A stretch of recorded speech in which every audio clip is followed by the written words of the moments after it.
Le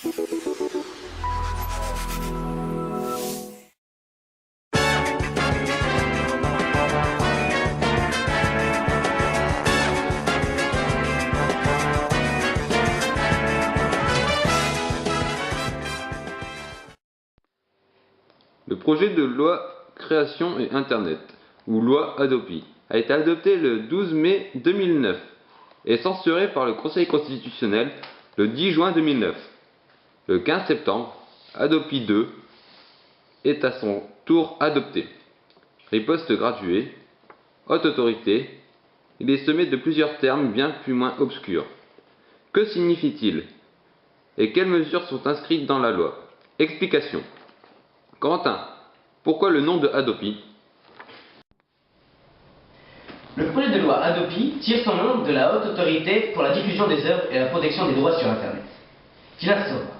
Cette Hadopi contrôlera et punira, le cas échéant, les internautes qui se livrent au téléchargement illégal.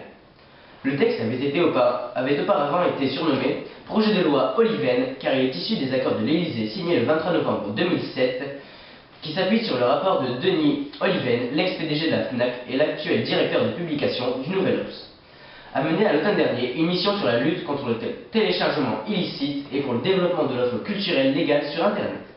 Il avait alors auditionné tous les acteurs du secteur pour y parvenir à cet accord. En quoi consiste cette loi? La loi vise à enrayer le téléchargement illégal de musique et ou de films. Pour ce faire, le texte institue un mécanisme de riposte graduée sous la houlette de la haute autorité administrative. Lorsqu'un internaute téléchargera illégalement une œuvre musicale ou cinématographique depuis Internet, il sera rappelé à l'ordre, d'abord par l'envoi de mails d'avertissement, puis, en cas de récidive, d'une lettre recommandée, et enfin, par la suspension, voire la résiliation de son abonnement Internet. Quels sont les avantages de la riposte graduée? Selon le ministère de la Culture, le transfert de responsabilité de filtrage et de sanctions à l'Hadopi permettra un repérage plus rapide des internautes en infraction. Auparavant, seul le juge pouvait décider d'une sanction à l'encontre des pirates. De plus, le fait de recevoir des rappels à l'ordre permettrait, toujours selon le ministère, d'arrêter les comportements de piratage occasionnel. Selon l'un des conseillers de Christine Albanel, alors ministre de la Culture, la future loi s'appuie sur les réussites qui ont déjà été constatées aux États-Unis et en Grande-Bretagne. Dans ces pays, une grande majorité des pirates arrêtent les téléchargements illégaux après 2 ou 3 avertissements. Le nouveau ministre de la Culture, Frédéric Mitterrand, a repris le projet de loi. Pourquoi le texte a-t-il fait polémique? Les opposants sont nombreux, associations d'internautes, de citoyens, députés européens et français, avocats. Le magazine SVM a également lancé une pétition en ligne contre le texte. Il juge la mesure de suspension de l'accès d'Internet disproportionnée puisqu'elle impliquerait une mort sociale électronique de l'internaute visé par la sanction. Le Parlement européen a, de son côté, voté le 10 avril 2008 une résolution qui invite la Commission et les États membres à éviter de prendre des mesures qui entrent en contradiction avec les libertés civiques et les droits de l'homme et avec des principes de proportionnalité, d'efficacité et de dissuasion tels que l'interruption de l'accès à Internet. Les problèmes de cette loi.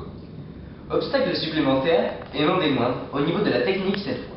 Les fournisseurs d'accès Internet ne sont pas, pour le moment, en capacité de filtrer l'ensemble des réseaux. Pourtant, c'est auprès des fournisseurs d'accès Internet que la Hadopi récupérera les coordonnées des pirates. L'internaute irréprochable qui ne télécharge pas, ou uniquement sur des plateformes payantes, n'est pas à l'abri de sanctions pour autant. Il peut lui aussi faire l'objet d'un rappel à l'ordre par l'Hadopi. La raison? L'utilisation fraudeuse de sa connexion par un autre utilisateur, qui télécharge des œuvres protégées. C'est donc au détenteur de l'abonnement de sécuriser son accès pour éviter toute mauvaise surprise. Nous allons maintenant recevoir les avis de certains citoyens français via téléphone. Premier appel, je ne annonce pas vite. Oui, allô? Oui, allô? Je voulais réagir par rapport à votre sujet là sur la loi Hadopi. Allez-y, monsieur, nous sommes tout ouïes. Alors, cette loi va à l'encontre de la liberté d'expression, de la liberté de la communication et du droit de la défense, ni plus ni moins. Ce sont des valeurs fondamentales de la Constitution, mais ce sont aussi des valeurs fondamentales de la démocratie moderne.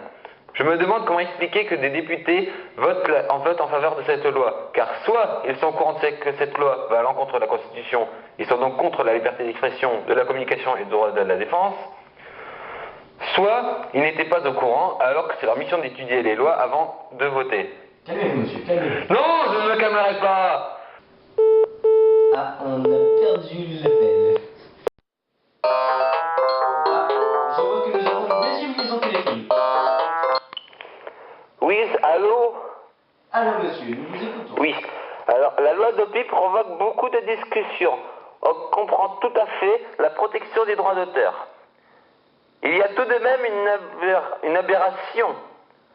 On peut tout à fait légalement enregistrer des films ou des émissions d'un programme télévisé, mais le même passage sur Internet.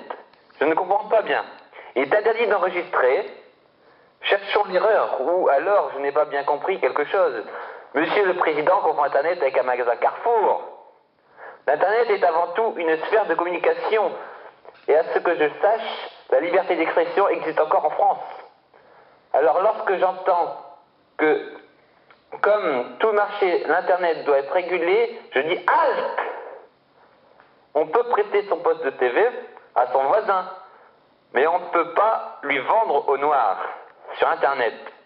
C'est la même, et vu qu'on partage trop et que l'on ne vend pas assez, illégalement, Madame Universal Music va nous supprimer notre liberté de partage numérique. Et pourquoi pas interdire le partage dans la vie de tous les jours? Oui, vive la consommation, l'individualisme, la destruction de nos paysages français et de l'environnement mondial.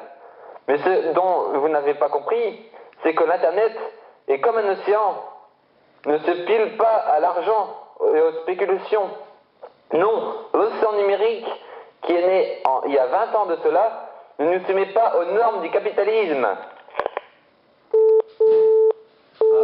Je pense qu'aujourd'hui, les avis envers cette nouvelle loi sont assez néfastes. Ah, encore un appel. Hello, juste un message pour vous signaler que le site allomusique.com vient de publier un article sur Adopi. Une interview exclusive du Premier ministre est également prévue. Envie de lire? Ceci n'est pas de bientôt. Finalement, l'adresse doit s'afficher en bas de votre écran. A plus tard. Ok, nous avons eu un petit problème de filtration. On ne sait pas comment il a pu se mettre à travers nos liaisons. Nous allons maintenant passer à notre invité lié à cette émission. Alors, je vous demande d'accueillir, mesdames et messieurs, quelqu'un de talentueux, de prestigieux, qui a créé un site qui a révolutionné le monde d'Internet et le monde d'aujourd'hui. Mesdames et messieurs, je vous demande d'accueillir l'immense Kim Schmitz.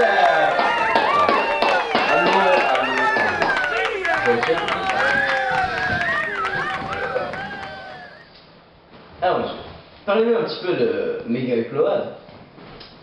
Quand est né ce projet?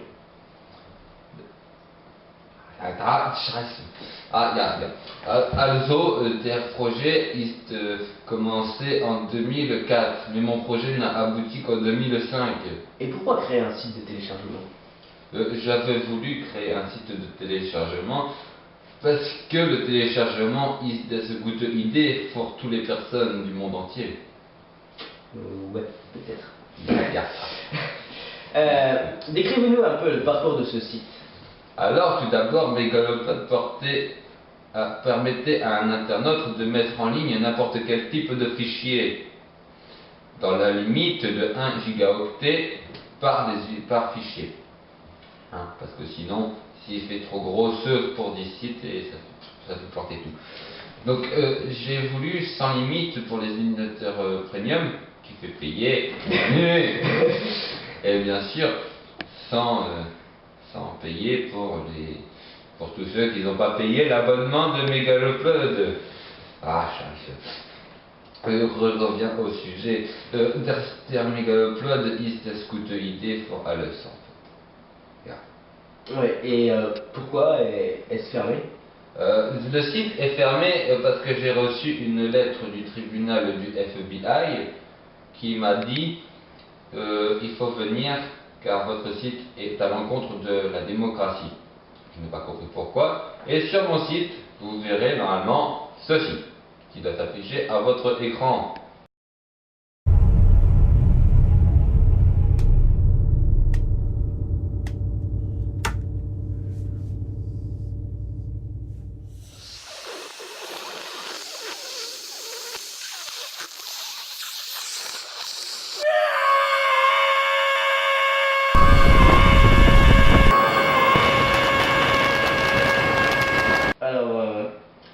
tout le monde le sait, il y aurait des rumeurs qui couraient sur un méga upload 2, mais je pense que c'est totalement faux. Si.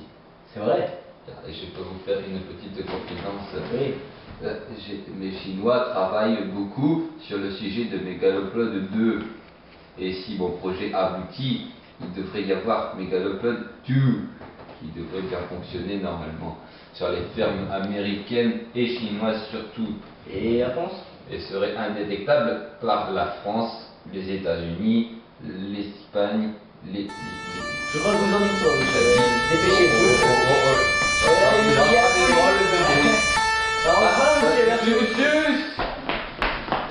Alors, il y a un invité qui est venu totalement à l'improviste, mais que nous avons quand même accueilli. Il s'agit du Premier ministre de notre pays. Je vous demande d'accueillir, mesdames et messieurs, Monsieur Fillon. Ah, attendez, il arrive. Bonsoir. Alors, Monsieur Fillon, vous êtes venu ici pour défendre cette loi. Alors, vraiment, pourquoi avez-vous appliqué cette loi? Premièrement, je pense que je suis le seul qui soutient cette loi. On se demande pourquoi. Donc, je voulais simplement dire que je ne comprends pas les personnes qui ne veulent pas, qui ne comprennent pas cette loi. Mais bon, il faut bien ramener de l'argent dans la caisse. Oui, c'est vrai, parce qu'on a entendu dire que, par les députés qui étaient pour cette loi, que ça allait rapporter quelques millions d'euros grâce aux ventes de DVD et de CD. Non, c'était pas ça. C'est simplement parce qu'on les a payés pour qu'ils votent pour nous. Ah ok, merci monsieur. Donc quand même l'argument tient la route. L'argument tient la route, on peut dire ça. L'argument tient la route, on ne peut pas dire ça dans la raison que, voilà, c'est soit on augmentait ça et on faisait payer des personnes pour internet, soit on leur faisait payer sur les boissons sucrées. Je crois que vous avez fait les deux. Ah. Je ne me souviens pas de cette loi. Je ne pense pas l'avoir signée. Ça n'est pas grave. Je pense que je vois ici votre chauffeur de taxi qui est venu vous rechercher. Vous devez déjà avoir un deuxième rendez-vous. Ah oui, je suis bête, c'est vrai, j'avais un rendez-vous avec Nico. Ah, désolé. Merci J'avais oublié. Merci d'avoir passé, merci d'avoir passé une interview avec nous. De rien. Merci beaucoup. C'était un grand honneur de pouvoir soutenir cette loi, d'être le seul qui peut soutenir cette loi. Oh, monsieur. Alors voilà, notre documentaire sur la loi Adopi touche à sa fin. J'espère que cela vous a plu et que vous en avez appris un peu plus sur cette loi qui voilà quoi. Et à la semaine prochaine.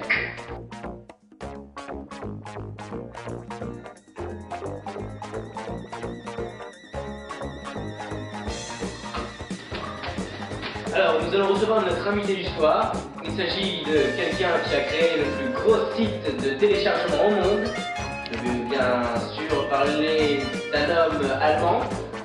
Attention, mesdames et messieurs, je vous demande d'accueillir le prestigieux, le gros artiste.